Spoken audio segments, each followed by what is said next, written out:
different ages of Tom. Thank you. Oh, my. Thank you.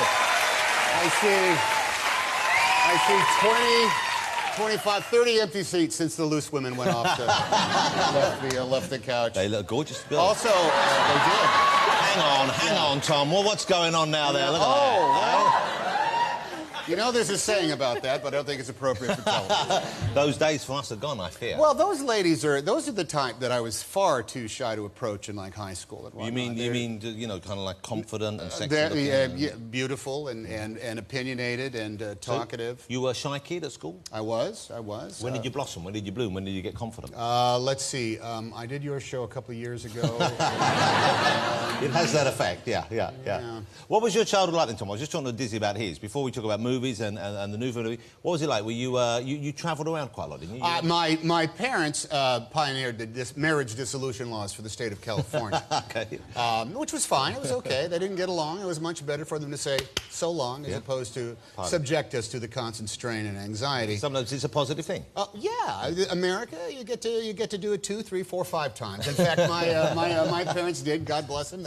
They found the loves of their lives. But we did move around a lot, and we had a period of time where the oldest, my sister, was 13 and I was 8, and we pretty much took care of ourselves from the moment we woke up to the moment we went to bed. And so it was fun. It was dirty, but it was fun. A good education for you as well, though. Tough job. Yeah, we learned household. We learned how to do things around the house, how to wax the floor, how to do our own laundry, how to lose our own laundry. Yeah. That was how to do with that laundry that we had lost. Do you feel you missed out on much? Did you miss out on the fun aspects of childhood? Oh no, we had a blast. We did things like my brother would jam, and I would jam firecrackers into airplane models and hang them from our bunk beds, light them on fire, and then run out of the house till they exploded, then come in and watch the molten flaming plastic drip down the walls. I can't imagine having more fun. How many did you have brothers and sisters? Did your parents have brothers and sisters for you with other partners? Were there a lot of No. It was all one shot. They had the Beatles and then they broke up. Okay, so that was four of us, and then they moved along. We did have a lot of stepsisters and other relatives, and they were all nice. I actually had it was a confusing time, but it was fun. Do you keep in touch with them all? Oh, no, I wouldn't know them if they walked in today. I'm sorry.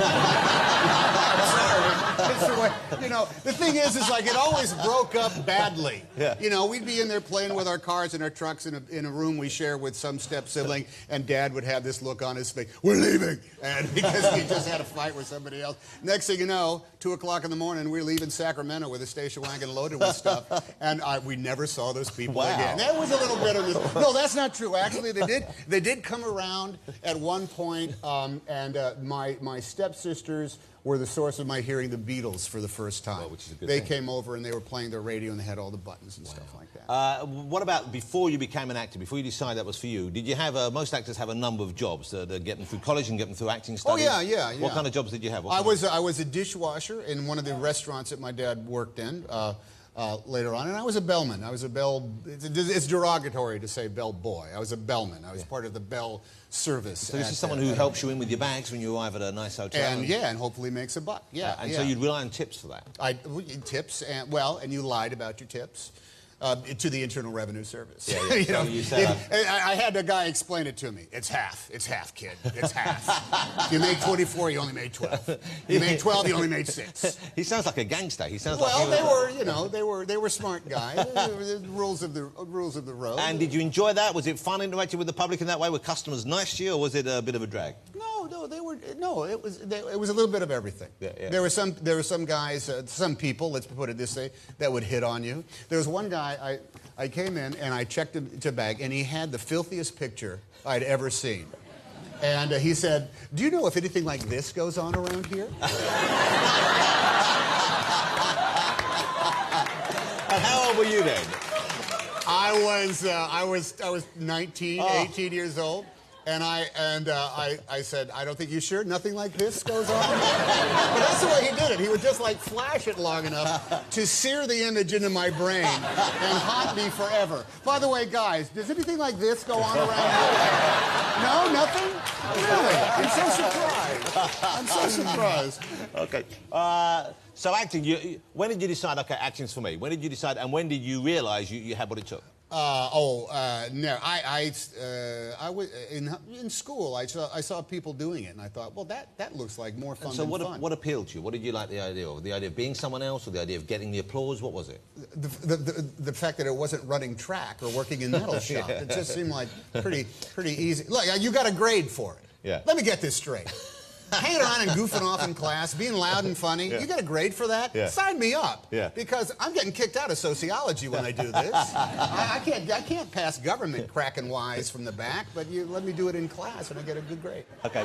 Now, Angels and Demons, this is the second time you've played this particular character. The Robert Langdon genius. He is a symbiologist, is that correct? Symbologist. Symbologist. A symbiologist would a person of studying two things that go on at the same time. Well, it was close. A symbiology, you see, but a symbologist studies symbols. Is there such a thing as a symbologist? No, it's a completely made-up game. I think he would be called a graphic artist, okay. You know, a guy who print arrows and things like that. Now, I didn't see the first movie, which of course was the Da Vinci Code when it first came out. Da Vinci Code. I missed it, and I hadn't read the book, and people said to me, some people I know loved the book, raved about the book, other people said, you won't like the book. I didn't read the book. I saw the movie, loved it.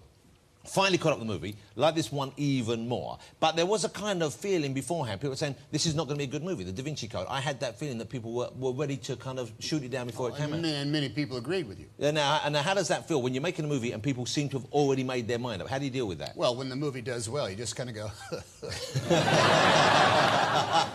my plans worked perfectly.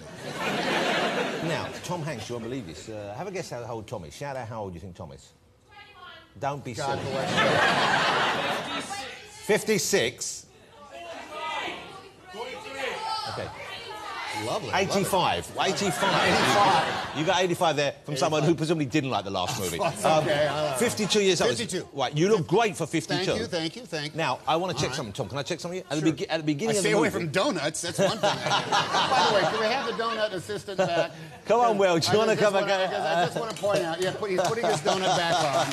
I literally am seeing a walking manifestation of an earlier phase of my career. Do you think Will has a future in the business? Absolutely. Yeah. Would you like a donut? No, they're poison. They're literally glazed rings of death. I'm going to stay away from them. Very, very bad for you. I just want to. What is your actual gig around here? What is your? I bring him coffee. That's it. Oh, what has he done that you humiliate him so? He likes it. This is a nice day out for him. Oh, is it? Yeah. Are you getting a little? All right, off you go. Thank you so much. I'll see you later. Very good. Black too sweet. Very good. I saw. Here's another one. He's falling apart literally. Okay. I saw Will do Iago at a theater in Cheltenham. That was absolutely magnificent. Okay. Hang in there, Will. It's going to be okay. He's We've all done stuff like that. He's loving it. We've all done it. Okay, here's what I want to ask about the movie. At the beginning of the movie, the first time we see your character, Robert Langdon, the symbologist. Yes. He is swimming. Swimming, yes, he's swimming. And I thought, who's that swimming? He's a lean, muscular figure. Oh, that was me. Was it really you? Oh, I learned how to swim. I thought maybe there was a body double because... No. Oh. No, I refuse to have body doubles. I refuse because it's. Well, you learn to you swim properly. That's proper grown-up swimming. I went to my swimming coach, literally a swimming coach, but named Mike Newman, who was a former fireman lifeguard. The guy is in phenomenal shape. Yeah. He's older than me, and he said we were standing in the pool. Showed up in the pool. The water was cold. It was cold. It was like 7:45 in the morning. Get in the pool. Oh, it was cold. And he said, "All right, swim a lap." And I thought, "All right, I'm pretty physical. I bet you put everything into that one, yeah? I've been, I was in Splash. I've spent some time in the water. I survived it as Castaway Man. I was that guy. So I decided to turn it on for a lap or two. And I did two lengths, and I was exhausted. And he looked at me and says, "You don't know about swimming." And he taught me how to swim all over again. And he got me to the point where I swear I was upchucking at the side of the pool.